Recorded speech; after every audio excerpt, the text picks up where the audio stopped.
जैसे कि आप सभी को पता है, तो हाल ही में पूरे भारतवर्ष में 24 लाख छात्रों ने जो नीट की परीक्षा दी थी, ये नीट की परीक्षा जिसमें बच्चों के 4 से 5 साल तैयारियों मेहनत में निकल जाते हैं। ये मेहनत इस तरीके से होती है, कई बच्चों को अपने घर बार छोड़कर 5 7 बच्चों को कहीं रूम में बैठकर, चाहे वहाँ गर्मी है चाहे वहाँ ठंड है, वो उस तरह से तैयारियां करते हैं। लेकिन देखने को क्या मिलता है कि कुछ चंद पैसे वाले और जो इन एजेंसियों पे लगाए हुए जो इनके मालिक हैं, ये चंद पैसों के खातिर आम छात्रों का जो भविष्य है वो यूं ही बेच देते हैं। उन पैसे वालों से मेरा एक सवाल रहेगा कि तुम लोगों के पास तो पैसे हैं, पर क्या कभी तुम लोगों ने ये चीज देखी कि जो छात्र वर्ग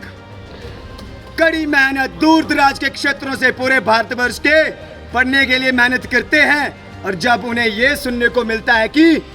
हमारा जो पेपर था वो तो बिक गया, स्वाभाविक सी बात है, जिन्होंने जिंदगी के अपने 5 से 7 साल बर्बाद कर दिए, वो फिर सुसाइड नहीं तो और क्या करेंगे। इसके बाद मैं एक चीज और कहूँगा। सबसे पहले जब 10वीं और 12वीं की कक्षा एक छात्र पास करता है, तो उसके बाद उसकी एक छोटी सी सोच रहती है कि वह आर्मी में जाएगा, देश की सेवा करेगा। सबसे पहले तो केंद्र सरकार ने उसे ही जड़ से उखाड़ दिया, उसे अग्निवीर के रूप में कर दिया। उसके उपरांत जब उससे ऊपर की जब शिक्षा तो छात्र लेता है, तो वो सोचता है कि नहीं, कहीं हायर एजुकेशन पर जाकर एक देश के भविष्य को एक नया आयाम देगा, एक नई सोच के साथ आगे बढ़ेगा। पर फिर देखने को मिलता है कि वो पेपर ही बिक गया। ये कैसी सरकार है, ये कैसा शिक्षा मंत्री है, ये कैसी एनटीए है जो देश के युवाओं के साथ लगातार खेलते जा रही है। एनएसयूआई इकाई महाविद्यालय चंबा द्वारा यहाँ जो धरना प्रदर्शन किया है, एक महत्वपूर्ण छोटा सा एक नमूना है जो ये दर्शाने के लिए दिया गया है कि अगर इसके ऊपर निष्पक्ष जांच नहीं की जाती है तो एनएसयूआई इससे भी बड़े उग्र आंदोलन करेगी, भूख हड़तालें होंगी, अमर अनशन होंगे, और इसकी जिम्मेदार सिर्फ और सिर्फ आपकी केंद्र सरकार और एनटीए को इसका जवाब देना होगा। उसके उपरांत लगातार जो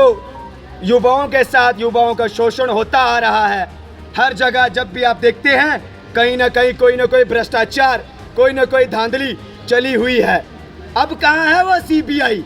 अब कहाँ है वो ईडी, अब कहाँ है हमारे देश के माननीय प्रधानमंत्री आदरणीय श्री नरेंद्र मोदी जी?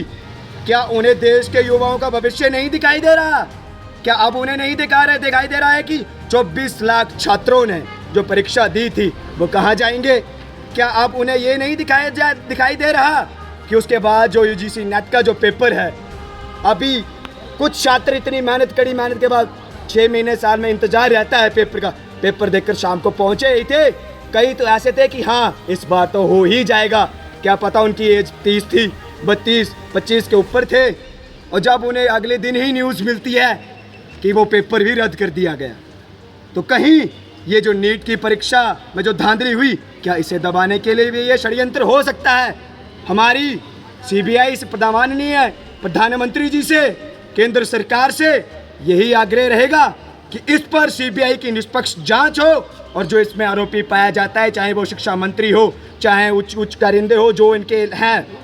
उन सभी को जेल हो, नहीं तो एनएसयूआई इससे भी बड़ा उग्र आंदोलन करेगी। जय हिंद, जय भारत, जय एनएसयूआई।